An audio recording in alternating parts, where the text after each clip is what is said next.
বেসরকারি শিক্ষা প্রতিষ্ঠানে ৯৬,৭৩৬টি পদে শিক্ষক নিয়োগের জন্য গণবিজ্ঞপ্তি প্রকাশ করেছে বেসরকারি শিক্ষক নিবন্ধন ও প্রত্যয়ন কর্তৃপক্ষ এনটিআরসিএ। রোববার ৩১ মার্চ বিকেলে এ গণবিজ্ঞপ্তি প্রকাশ করে এনটিআরসিএ।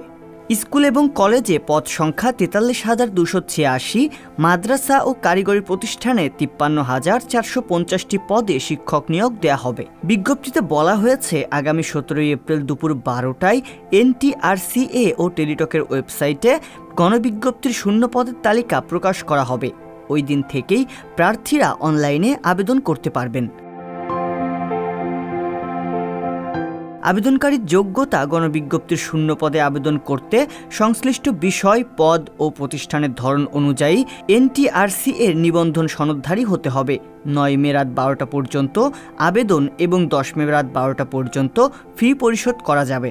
আবেদনের জন্য সর্বস্তরের প্রার্থীকে ১,০০০ টাকা ফি পরিশোধ করতে হবে। নির্ধারিত ফি পরিশোধ না করলে আবেদন বাতিল বলে বিবেচিত হবে। আবেদনকারীর বয়স ২০২৪ সালের ১ জানুয়ারি তারিখে ৩৫ বছর বা তার চেয়ে কম হতে হবে। চলতি বছরের ১ জানুয়ারিতে যাদের বয়স ৩৫ বছরের বেশি হয়েছে তারা কোনোভাবেই আবেদন করার সুযোগ পাবেন না। কোনো প্রার্থীর যদি স্কুল ও কলেজ উভয় পর্যায়ে সনদ থাকে এবং তিনি যদি উভয় পর্যায়ের পদে আবেদন করেন তাহলে প্রথমে তাকে কলেজ পর্যায়ে বিবেচনা করা হবে। কলেজ পর্যায়ে নির্বাচিত না হলে স্কুল পর্যায়ে বিবেচনা করা হবে। এমপিওভুক্ত প্রার্থীর এক পর্যায়ের একাধিক নিবন্ধন সনদ থাকলে ওই প্রার্থী একই পর্যায়ে আবেদন করতে পারবেন না। সহকারী শিক্ষক, ধর্ম ও নৈতিক শিক্ষা পদে চাকরি প্রত্যাশী আবেদনকারীকে অবশ্যই সেই ধর্মের অনুসারী হতে হবে। মিথ্যা তথ্য দিয়ে আবেদন করলে তা বাতিল বলে গণ্য করা হবে। আবেদন প্রক্রিয়া, ফি পরিশোধ সহ বিস্তারিত নিয়মাবলী গণবিজ্ঞপ্তিতে উল্লেখ রয়েছে।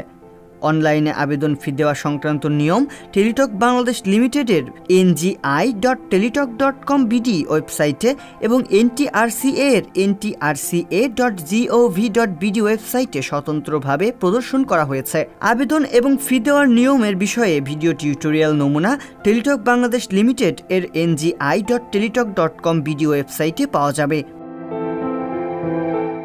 মাধ্যমিক ও উচ্চ শিক্ষা বিভাগ এবং কারিগরি ও মাদ্রাসা শিক্ষা বিভাগ থেকে জারিকৃত সর্বশেষ জনবল কাঠামো ও এমপিও নীতিমালা অনুযায়ী কাম্য শিক্ষাগত যোগ্যতা সম্পন্ন হতে হবে। প্রার্থীকে আবশ্যিকভাবে কেবলমাত্র তার শিক্ষক নিবন্ধন সনদে উল্লিখিত বিষয় সংশ্লিষ্ট পদ ও শিক্ষা প্রতিষ্ঠানে আবেদন করতে হবে। আবেদনকারী মিথ্যা তথ্য প্রদান করলে চূড়ান্ত সুপারিশ বাতিল সহ তার বিরুদ্ধে আইনানুগ ব্যবস্থা গ্রহণ করা হবে। রিয়াজুল ইসলাম, সংবাদ প্রকাশ।